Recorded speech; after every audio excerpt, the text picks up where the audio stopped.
Shalom Uvracha. Aujourd'hui, le passage du Tanya pour le Yud Zayin Tammuz, le 17 Tammuz. Nous allons aujourd'hui apprendre le Perek He, le 5e chapitre de Igeret Hatshuva. Vehine, et voici, Hamshachat viridat nefesh haelokit laolam hazeh, l'influence et la descente de l'âme divine dans ce monde-ci, l'itlabesh beguf adam, pour s'habiller dans le corps humain, nimshecha miprinat pnimiut ou mekor adibur, a été influencé du niveau interne, la source même de la parole, ou hevel ha'elyon, ceci est le souffle suprême, amerumaz beot he tata'a kenichtav le'el, qui est allusionné dans la lettre he inférieure, c'est-à-dire le dernier he de Yudke Vavke du nom de Hachem, comme écrit précédemment. Donc, ça a été expliqué que le he fait allusion aussi à l'influence de la vitalité qui s'investit dans le monde, dont cette influence est appelée Otiot Adibur, les lettres de la parole, comme il est écrit Basara Mamarot, par les 10 paroles, le monde a été créé. Et cette influence est caractérisée par ce qu'on appelle Chitzoniut Achayut, c'est-à-dire l'aspect extérieur de la vitalité divine. Donc, de ce niveau-là, la Neshama doit passer par ce niveau pour pouvoir par la suite s'investir dans ce monde-là et dans le corps humain. Effectivement, l'essence même de la Neshama provient du Shem Hashem, comme expliqué, c'est-à-dire de l'aspect interne, du niveau interne de la divinité. Mais pour pouvoir par la suite descendre et s'investir dans le corps, dans un monde physique dans le corps, elle a besoin de passer et d'acquérir en elle, si on veut, elle pourra donc être de manière générale, avoir sa vitalité uniquement par le niveau qui est Chitzoniut, le côté extérieur de la divinité, tout en ayant en elle son aspect interne qui est Pnimiut Achayut, le niveau interne de la vitalité. Maintenant, l'Admour HaZaken va nous expliquer que malgré qu'elle doit s'investir dans les otiot, dans les lettres de Naaseh Adam, donc ce reste donc Chitzoniut, tout de même dans cette Chitzoniut, il y a deux niveaux. Il y a le niveau interne, dans le niveau extérieur, on va dire, externe, il y a aussi le niveau interne de l'externe et l'externe de l'externe. La Neshama provient du niveau de l'interne de l'externe. Donc, dans les mots, il est écrit, Akadosh Baruch Hu insuffla dans ses narines une âme de vie. L'homme devient une âme vivante, et le Zohar nous explique, celui qui insuffle, celui qui souffle, donc qui fait souffler, mitoché, par son niveau interne, de son intérieur.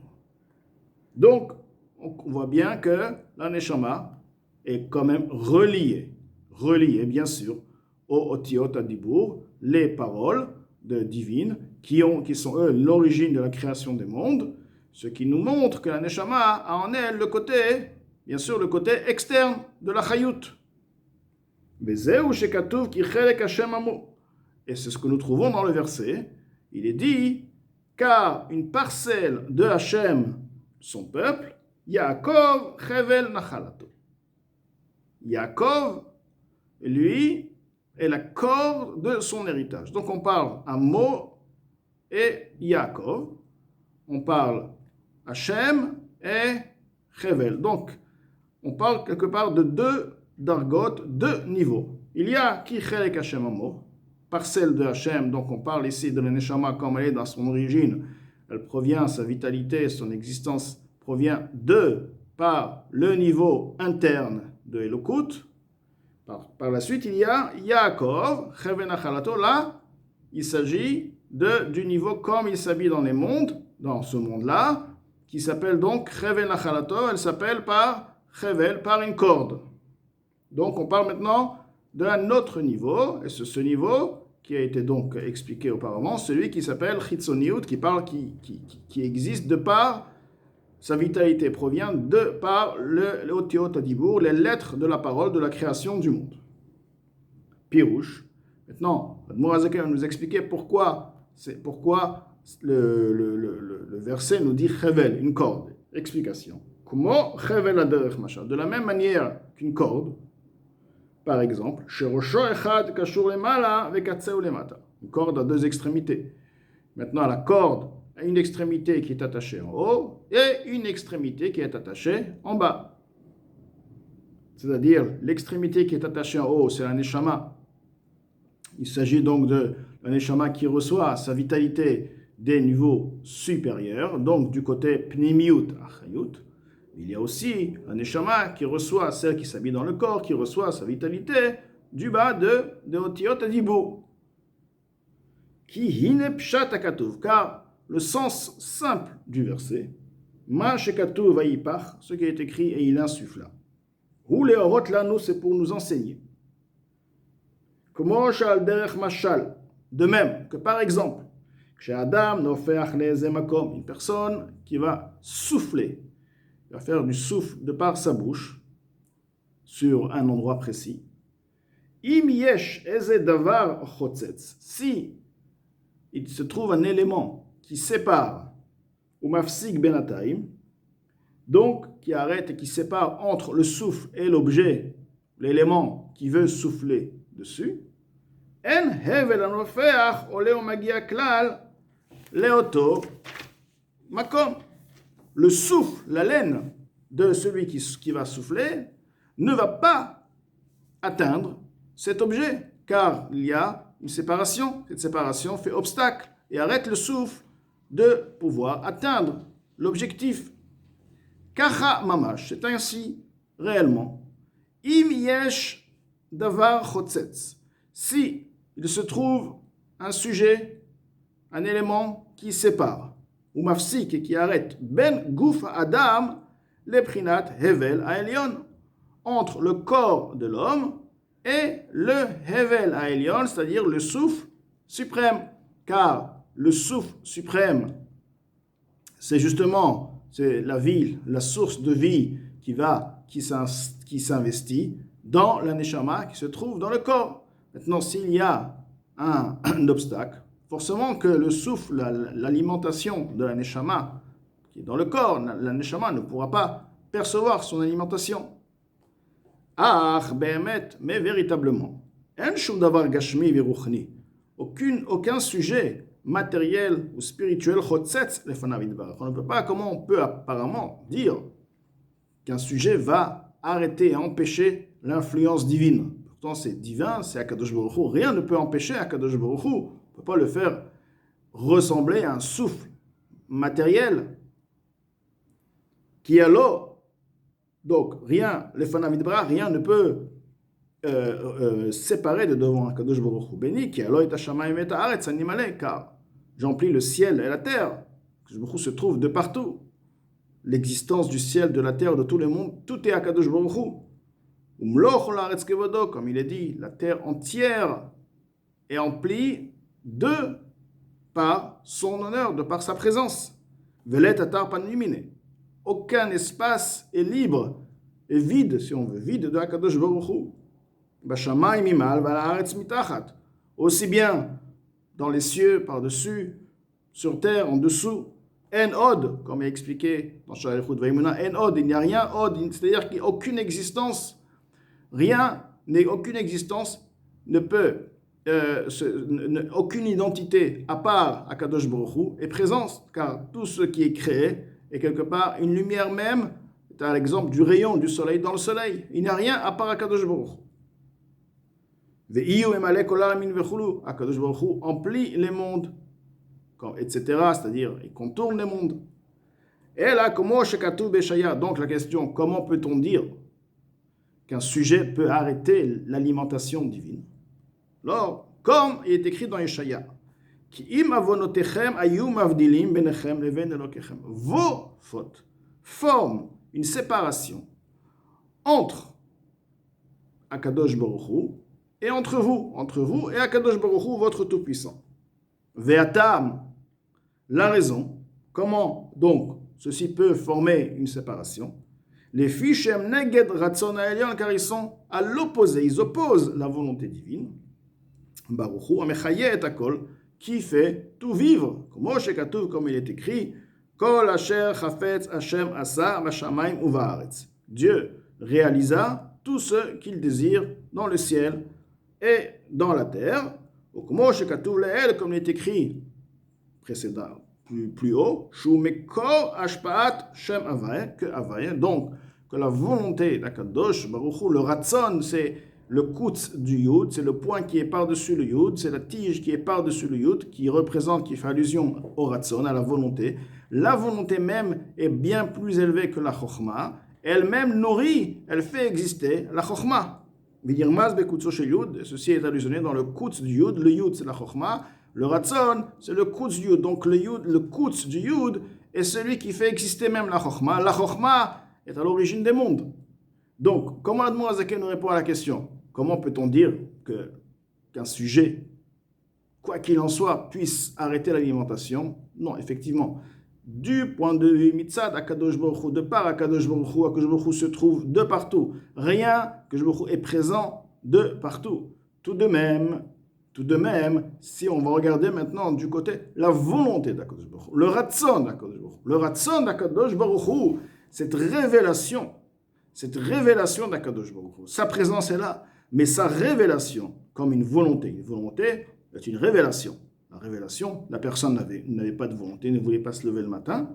D'un coup, il a pris en lui un ratzon. Il a envie maintenant de se lever, il a envie de travailler, il a envie de faire, il a envie. C'est ce ratzon puissant, cette volonté qui s'est créée, si on veut, qui s'est révélée en lui. D'accord? Donc, la personne, elle existe. Elle existait avant la volonté, pendant la volonté, après la volonté. C'est une révélation. La volonté d'Akadosh Baruch Hu, c'est la vie des mondes. Pour qu'il y ait un monde, il faut une volonté. La volonté, c'est l'origine des sphirotes et des mondes. Donc, effectivement, cette volonté, elle sera, si on veut, atténuée ou arrêtée. Pourquoi? Étant donné qu'il va à l'encontre de la volonté. Donc, la personne lui-même détruit la volonté. Il y a une volonté qui est là. Toi, tu es en train de réaliser un sujet qui est contre la volonté d'Akadosh Baruch Hu. Une avéra, c'est contre la volonté. Donc, en fait, quelque part, tu casses la volonté. Il n'y a plus de volonté. Hachem, il est présent, mais la volonté n'est pas là. La volonté n'est pas là, ça veut dire il n'y a pas de révélation. La révélation, c'est la source de l'existence des mondes. S'il n'y a pas de révélation, il n'y a pas de monde. Il y a Hachem, oui, mais il n'y a pas les mondes. Donc, Akadosh Baruch Hu se trouve, mais la vie de la personne, la vie de la Neshama, la vie des créatures, s'il n'y a pas de volonté, elle n'y est plus. Donc, l'Admor Azaken nous explique ici, en d'autres mots, que, effectivement, la vera cause la mort. Car étant donné que la vitalité, l'alimentation s'arrête, il n'y a plus de quoi alimenter, la volonté n'est plus là, il n'y a plus d'alimentation. Donc, il n'y a plus de vie. La neshama, le corps, ne reçoit plus sa neshama. La neshama, elle ne passe pas, elle ne pénètre pas dans le corps. Puisque la neshama, c'est une existence permanente qui vient du haut vers le bas.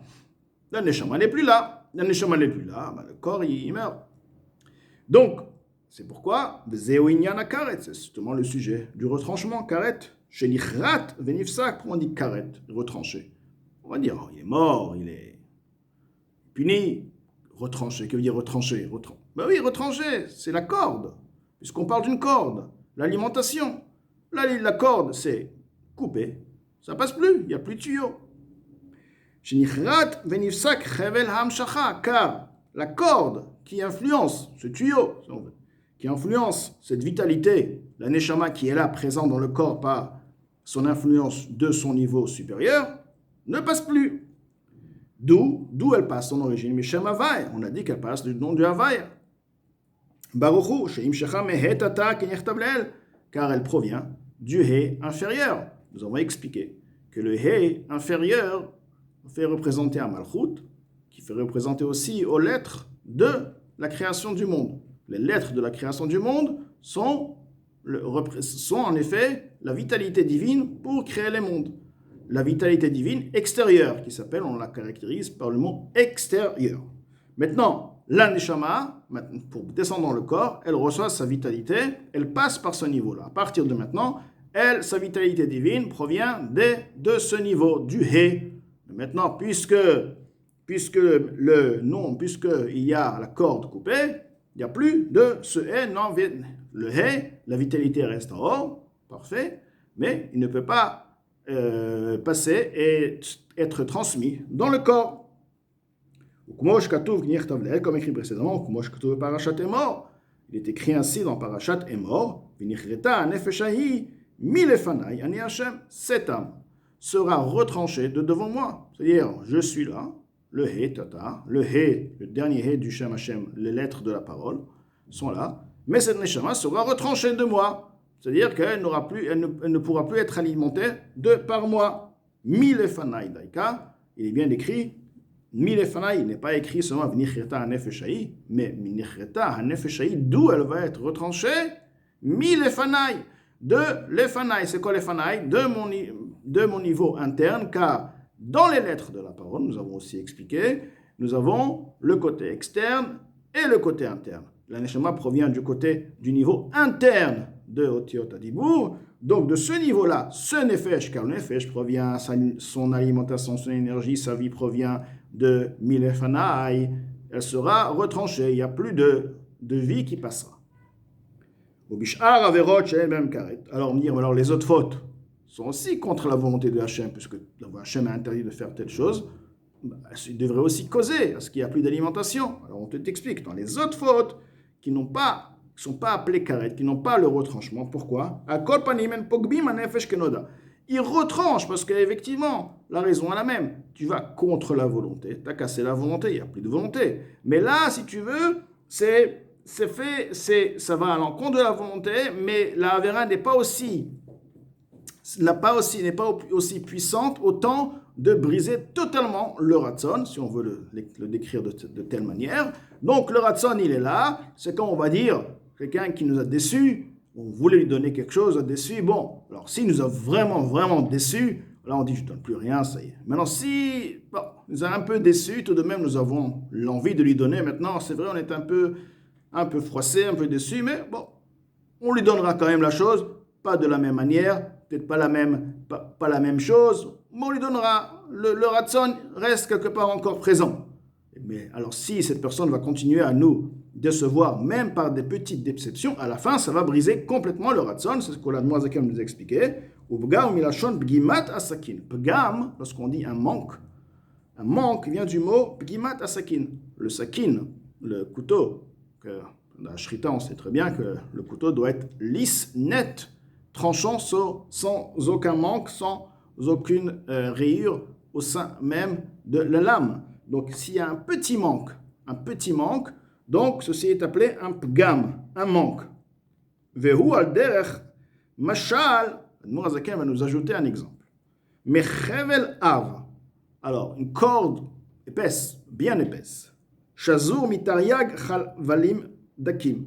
Cette corde même, elle a été faite, d'accord, de par 613 petites cordes, petits, on va dire, fils. Enfin, les 613 représentent bien sûr les mitzvot. Kacha chevel ha'amshacha. De même, la corde qui est celle qui nous influence la volonté de Hachem, la vie, à la neshama. Anichtav l'est écrit précédemment. Kalul mitariag mitzvot. Elle est incluse des 613 mitzvot. Ursheover chas veshalom alachat men. Maintenant, une personne qui transgresse une de ces 613 mitzvot, nifsak chevel hadak v'chulu, s'arrête, s'interrompt, un des 613 fils, etc. À fur et à mesure des transgressions, ça fera qu'en effet, ça causera ce que le fil de la corde totalement va craquer. Mais tant que ce sont quelques avérotes, donc c'est un fil, un autre fil, ceci permet tout de même à la corde d'exister, donc à l'influence divine, de continuer à alimenter, alimenter le corps, c'est-à-dire que la neshama puisse continuer à exister au sein du corps. Arga bechayav karet ou mita. Maintenant, alors on va demander si c'est ainsi, dès qu'il est chayav karet, il doit mourir. Il a fait une faute contre la volonté de Hachem, plus de volonté, une grande avéra, il a brisé la volonté de Hachem, il meurt. La personne a 20 ans, il meurt. Pourquoi 50 ans? Karet c'est 50 ans, mita bidei shamayim 60 ans, pourquoi? Alors il explique, Nishar adain bo harishimu min nafsho elokit, car il y a en lui ce qu'on appelle le rishimu, la marque, une marque. C'est-à-dire que même si l'influence elle n'est plus là, mais du fait que la présence de la neshama était dans le corps, donc il y a une certaine vie qui reste encore, bien légère, qui reste encore de son âme divine dans le corps. Cette présence, cette marque, si on veut, cette empreinte, peut durer jusqu'à 50 ans. Maintenant, il est dit qu'il va mourir avant 50 ans. Ça ne veut pas dire qu'il va mourir à 50 ans, il peut mourir même à 40 ans. Mais avant 50 ans. Chacun, d'après ses mérites, d'après la marque, la neshama qui lui reste. Mais pas plus que 50 ans. Parce qu'après 50 ans, la marque, elle disparaît. Et donc, à partir de là, il n'y a plus rien. Le corps ne peut pas exister. Il peut au maximum vivre 50 ans ou 60 ans. Mais pas plus. Mais Arizal, il explique que la personne peut vivre jusqu'à 50 ou 60 ans. C'est parce qu'il a maintenant, c'est vrai, l'alimentation n'est plus là. Tout de même, il a en lui une autre sorte de vitalité qui s'appelle makif. Non pas la lumière qui s'introduit, ce qu'on appelle pnimi, mais makif, une lumière, une alimentation qui contourne dans le sens spirituel. Alors, Mourazaken explique, il ne s'agit là-bas d'un autre point, d'un autre sujet. Mais ça ne concerne pas la vie du corps physique. Tout de même, ça ne change rien parce qu'une Arizal est d'accord que la personne ne vivra pas plus que 50 ans, car, comme expliqué auparavant, la marque ne peut durer pas plus que 50 ans. Et ce que l'Arizal a parlé du makif, il parle sur un côté spirituel, mais non pas de la vie matérielle.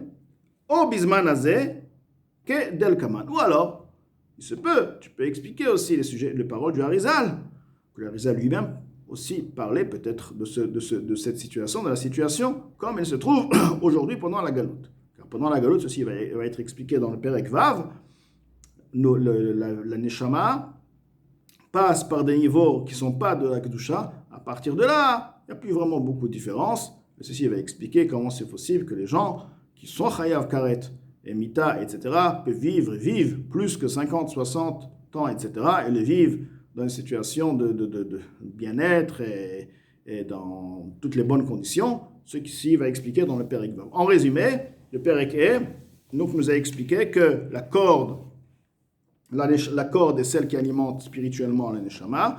La neshama, c'est celle qui provient donc du niveau de He, le He inférieur, le dernier He du Yud-Ke Vav-Ke, donc le He qui est après le Vav. À partir de là, effectivement, si il y a eu une avéra de karet, donc ceci a fait un stop, ceci a brisé cette corde, un retranchement, et la vitalité ne passe pas du He, et donc le corps ne peut plus continuer à vivre plus de 50 ou de 60 ans.